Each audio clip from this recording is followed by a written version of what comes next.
Welcome to part 2 of Attack on Titan, the Fallen Volume. I got abruptly stopped, and you know what? I did not want to re-record 20 minutes worth of explaining or showing you this manga, so sorry for the abrupt end, but let's get back into it. Once again, just a reminder, there is major spoilers in this video and the first video, so go away if you do not want to see more. So in the end of my part 1, I was telling you about it's been 3 years since the Battle of Heaven and Earth. As you can see, Historia and her daughter, or her son, whoever that is 3 years old. It's never explained to us who the father is. I have heard speculation that Eren is the father of the child, but I don't think that that's accurate. I could be completely wrong. Maybe there's something that I've missed. So please correct me in the comments if I'm wrong or if it's been revealed. I don't really know. I don't think it has been. But let me know because I kind of want to know. It might not even be someone that's important because they did point out some farmer that it was rumored was the father, but I just didn't see the farmer as being the queen of humanity's baby daddies. So I don't know. So it's been 3 years, and things are finally starting to settle out a little bit. However, it doesn't seem to be any better because there's still the Aegirists, and they're becoming more and more powerful. They are basically making sure that they have their forces ready because they're expecting a counterattack from the people that were on the other side of the island. I just thought it's so interesting that humanity is finally safe because there's no longer Titans, so there's no reason for them to really be fighting about these powers or a bad bloodline, but yet they're still fighting. They're still not happy, and I think that's the point that the author is trying to show, is that maybe we'll come together when it's really hard, because we did find out in part 1 that they were still fighting and arguing while they were waiting to die. I just didn't show you the part where they actually had agreed to basically let bygones be bygones and die together in peace. However, you will find out in these last few pages that it didn't last very long and they're still not getting along. We also find out that these main characters, so like Armin and Rhina and Jean and Connie and Pollock, they've all been living on the mainland.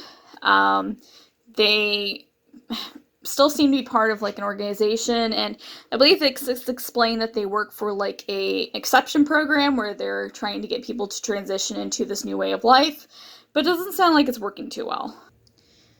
And I was really curious about the fates of all these characters that I've grown to love, especially Levi. I'm not the only one who believes that he's awesome. So he's alive. I did not honestly expect him to live. I just feel like he has had so many lucky breaks that I thought that a cat eventually has to run out of lives, and I figured that this volume they would kill him off. So I was very surprised to find out that he lived through the manga and he supposedly survives to an old age. So that was interesting. So he's actually seen in his lifetime the beginning of, not the beginning, but all of his life he's known one way, and humanity fighting against the Titans, and he's lived to see a world without Titans. And Armin has decided to go back to the island and tell everyone their story and try to encourage everyone to come together and have peace. And this shows that Mikasa brought Eren back to the island where they lived as kids, and she actually buried him at the tree that I showed you at the beginning on part 1, and she buried his head at the tree. So it seems like she's there for a really long time, and she never hardly leaves him.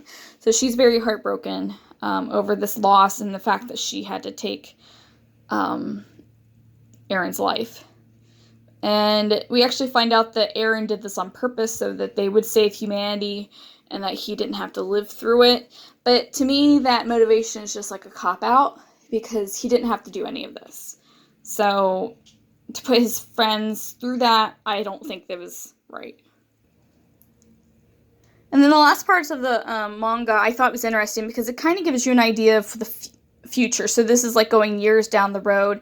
You see that it's suggested that's Mikasa and she's with someone and they have a child.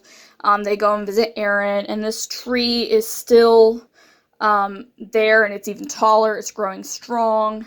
It's basically the last thing of the original island because, as you can see, they're constructing and they're taking the technology from the other side of the island and bringing it back to here.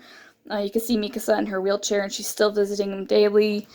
You can see that Mikasa still puts a rose on it, and then eventually Mikasa is implied dies because that is Eren's scarf.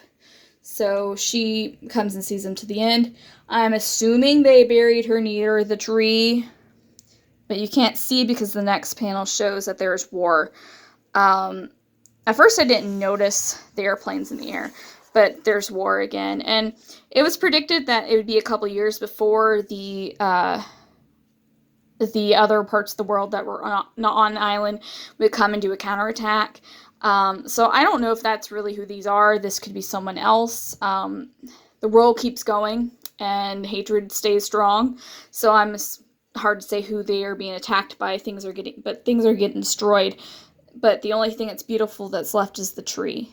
So I thought that was interesting because that's how it's going to be when we're gone, is we're going to leave things behind and other people are going to destroy our hard work and our beauty with hatred.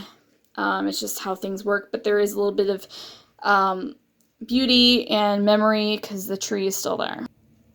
And these are just the last pages of the book. I just wanted to show you that this tree represents 34 mangas of history, of information, of 100 episodes of Attack on Titan. I don't know how many we have, but there's so many episodes of Attack on Titan, like 4 seasons, and this is what is all left, is this one tree and a monument to Eren.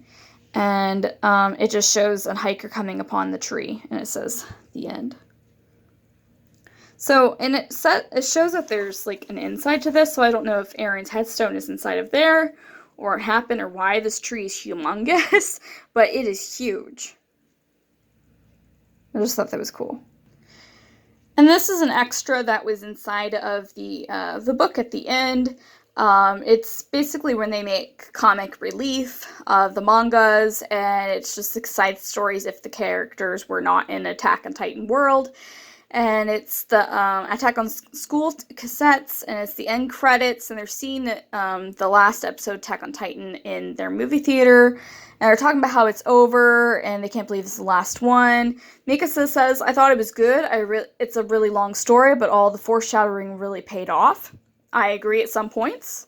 I'm not sure the exact foreshadowing she's talking about. It's just been too long. She says the characters got a proper send-off too. And then Armin says, it makes sense.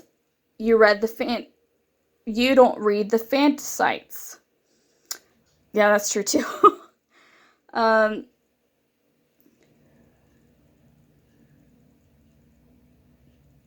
The arguments that they have are funny. And he says, it was predictable. I predicted this ending 10 years ago. I'm sorry to say it's exactly what I thought it'd be.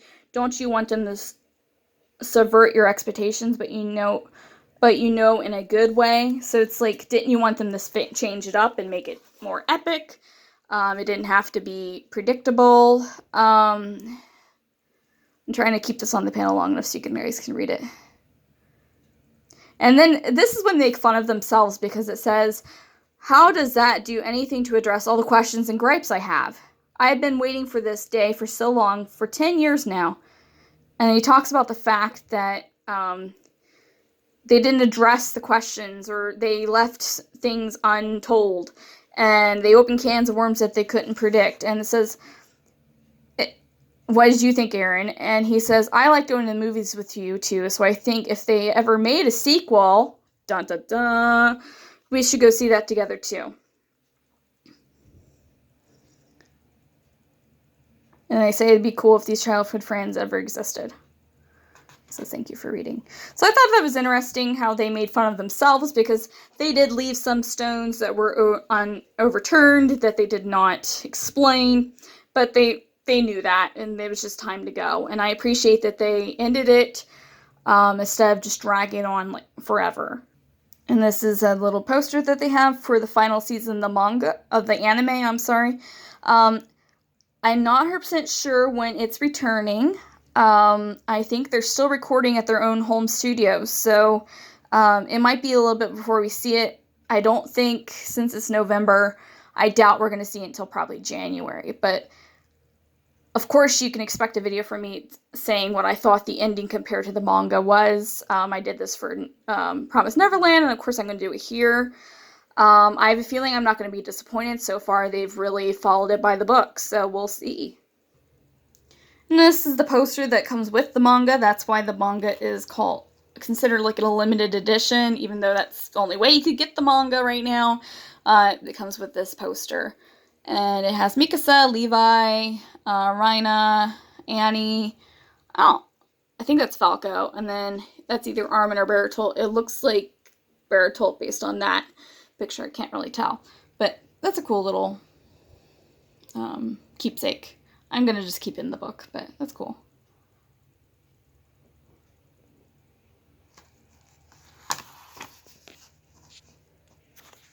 So my thoughts.